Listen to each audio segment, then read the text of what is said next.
Olá, seja bem-vindo ao canal Amor e Equilíbrio. Eu sou Andréa Martins e quero fazer esse convite especial para você acompanhar a leitura e reflexão do livro Pensamento e Vida. Esse livro que foi psicografado por Francisco Cândido Xavier, ditado pelo Espírito Emmanuel. Nós estamos já no finalzinho do nosso livro, né? Mas se você ainda não assistiu os vídeos anteriores, vai lá na playlist e confere. Aproveita para curtir, seguir aqui o canal e compartilhar com mais corações amigos, onde esse conhecimento pode contribuir de forma positiva. Que esse é o grande objetivo, que toda essa leitura, reflexão possa trazer bons fluidos, boas energias, bons pensamentos para a vida de cada um de nós. Hoje, na sequência, nós vamos ler o capítulo 29, que é o penúltimo capítulo, intitulado Morte. Vamos ver o que o Emmanuel tem para nos falar, nos fazer refletir sobre esse ponto da vida tão importante e às vezes tão assustador, não é mesmo? Vamos ver? Emmanuel começa assim: sendo a mente o espelho da vida, entenderemos sem dificuldade que na morte lhe prevalecem na face as imagens mais profundamente esculpidas por nosso desejo, à custa da reflexão reiterada de modo intenso, guardando o pensamento plasma fluídico, a precisa faculdade de substancializar suas próprias criações, imprime-lhes vitalidade e movimento temporários. A maioria das criaturas terrestres, na transição do sepulcro, é natural obcecada pelos quadros da própria imaginação, aprisionada a fenômenos alucinatórios, qual acontece ao sono comum, dentro do qual, na maioria das circunstâncias, a individualidade reencarnada, em vez de retirar-se do aparelho físico, descansa em conexão com ele mesmo, sofrendo os reflexos das sensações primárias a que ainda se ajusta. É um parágrafo grande, aqui o Emmanuel faz um resumo já para trazer mais ou menos uma ideia do que ele vai tratar conosco mais adiante. Ele começa dizendo que a mente é o espelho da vida e que no sepulcro, na hora da morte, isso não vai ser diferente. Muitas vezes o indivíduo fica em alucinações, né? Em pensamentos repetitivos, processos mentais mesmo, tá? Impressões que ele guarda ainda da vida física, ele fica nesse tempo, né, que a gente pode dizer assim, intermediário, porque guardamos a ideia de que nós todos somos socorridos. Nenhum de nós fica na eternidade dentro de um processo desse, né?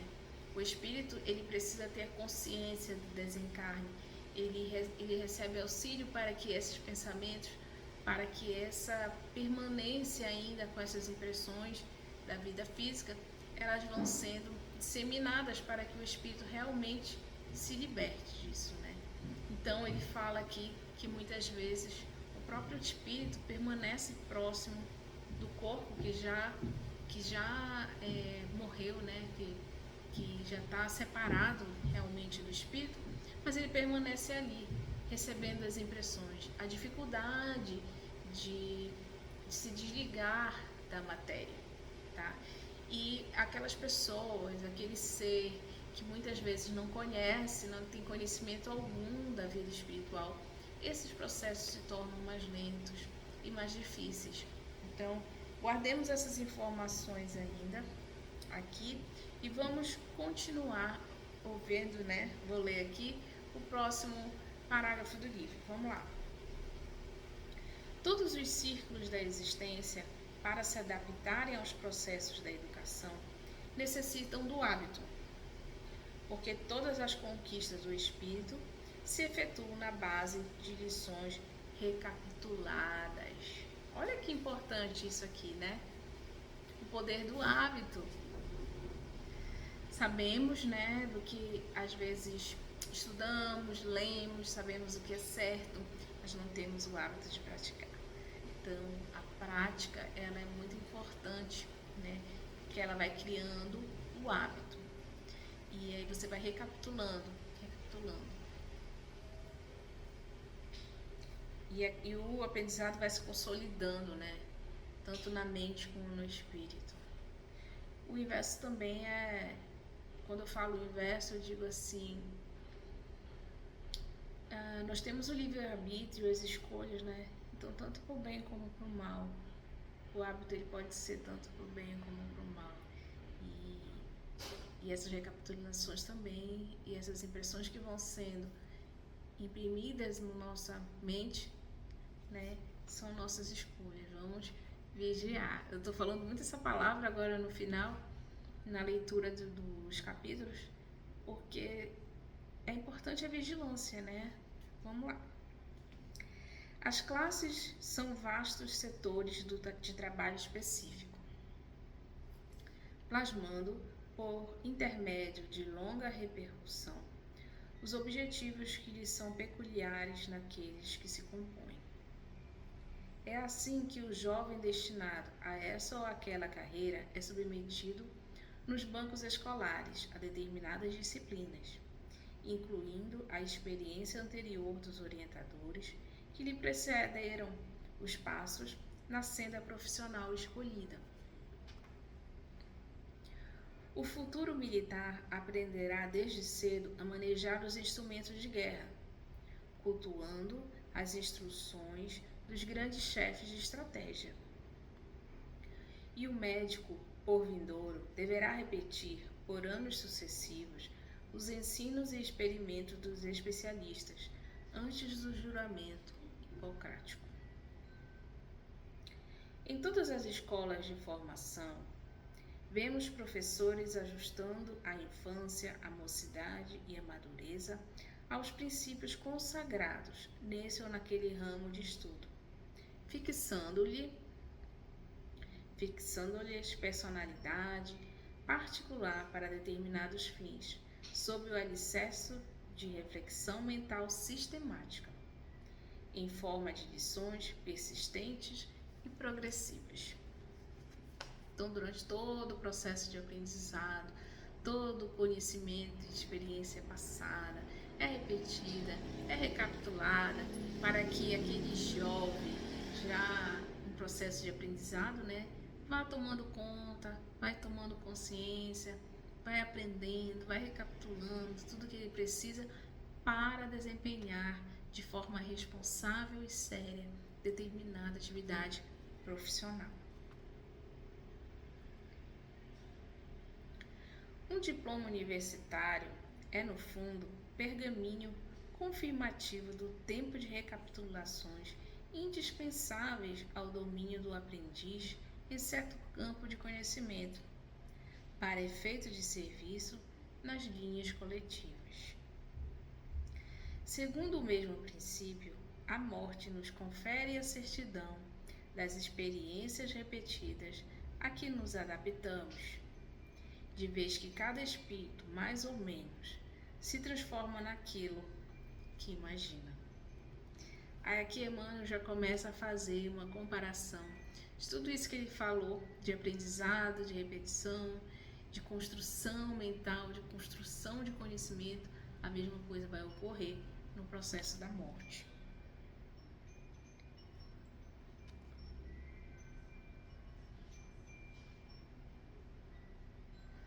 É importante essa frase aqui, eu vou repetir, gente, porque a nossa vida, tudo em nós é construído a partir da nossa mente, dos nossos pensamentos.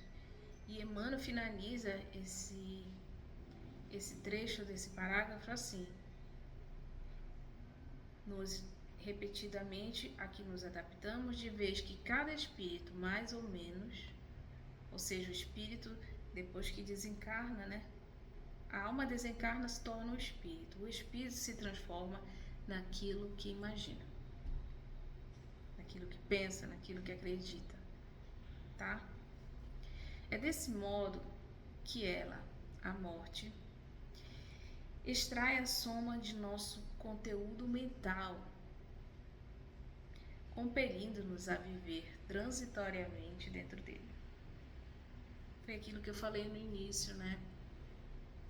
Existe uma transição aí, às vezes até por desconhecimento, o espírito se mantém em um estado ilusório, mas ele vai ser socorrido, tá?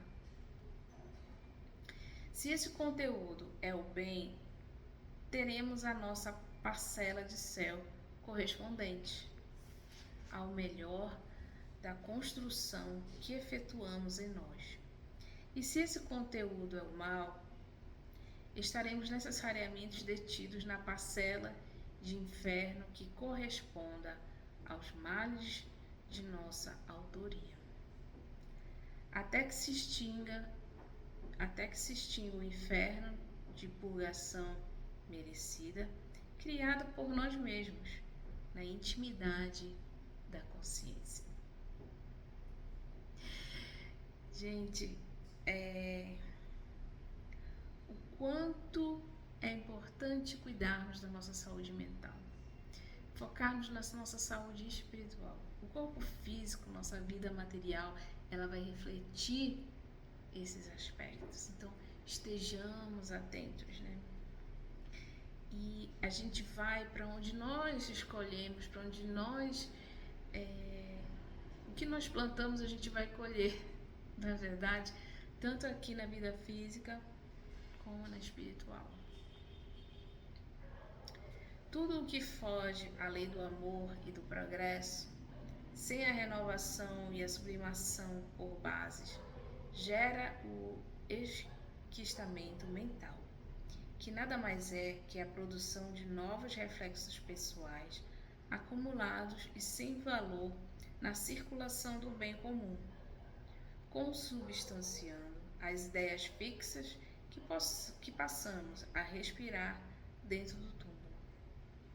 A feição de loucos autênticos, por nós situarmos distantes da realidade fundamental. Tá? Então, ele acaba ficando, como eu falei antes, nesse processo de ilusão, de loucura, por estar distante do que é real, da realidade espiritual, estar distante do bem, estar distante do amor, distante da lei do progresso. É por essa razão que morrer significa penetrar mais profundamente no mundo de nós mesmos. Por que ele fala isso, né? No mundo de nós mesmos. Muitas pessoas vivem a vida sem se conhecer, sem estar atento a toda a questão de pensamento, de emoção, totalmente desligado à lei do amor, à lei do progresso espiritual. Quando a gente desencarna, gente, que o nosso espírito sai desse corpo físico, sai dessa realidade material, se defronta com uma verdade, se você tiver um mínimo de compreensão, você fica perdido. Então, busquemos os ensinamentos de Jesus, do Evangelho, para que possamos estar fortalecidos para esse próximo passo, que é o retorno realmente para a nossa pátria, que é a vida espiritual. E lá não tem como se esconder, não tem como você colocar máscaras, entende? A sua realidade, você vai se colocar exatamente onde a sua consciência te permitir.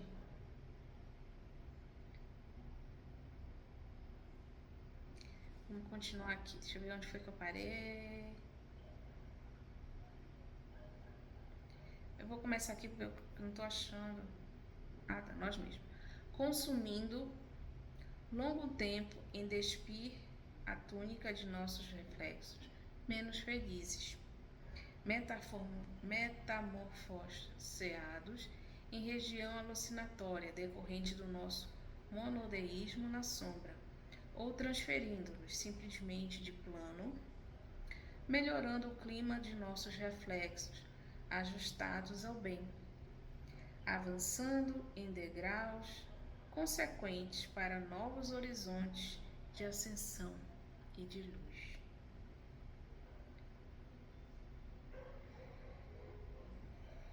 Longo tempo, né? Quando a alma desencarna, o espírito se depara com a vida espiritual, se ele fica nessa ilusão, nessa loucura, vai haver um longo tempo, porque ele vai ser socorrido, ele vai receber auxílio dos espíritos protetores e dependendo de cada um, da consciência, do pensamento de cada um, do desejo de realmente conhecer a verdade, esse processo ele vai ser liberto, vai crescer, vai estar em contato com a luz, vai progredir, vai ter a possibilidade de realmente viver a vida espiritual plena, real, né? Focada na evolução espiritual, no progresso e no amor, tá bom? Então fico aqui, esse capítulo aqui é o capítulo da morte, sobre a morte, né? Espero que vocês possam refletir sobre essa questão, sobre esse ponto. Muitos de nós têm medo de morrer, mas a morte ele é um processo natural de todos nós. Estar preparado para esse momento é exercer plenamente o amor e o progresso durante a vida material, pautado no Evangelho que Jesus nos trouxe, né? Ele é o nosso mestre, nosso modelo, é o nosso guia. Jesus é o caminho, a verdade e a vida. Então estejamos atentos a isso, estejamos atentos ao que pensamos, ao que sentimos. Isso é o que realmente importa. E aí eu quero finalizar, tá? Que esse fluxo, pensamento, emoção, ele vai determinar a nossa vibração, tá certo? Então, gratidão por você estar aqui. Compartilha com mais corações amigos esse vídeo, para que quanto mais pessoas puderem se beneficiar com essa leitura, com essa reflexão.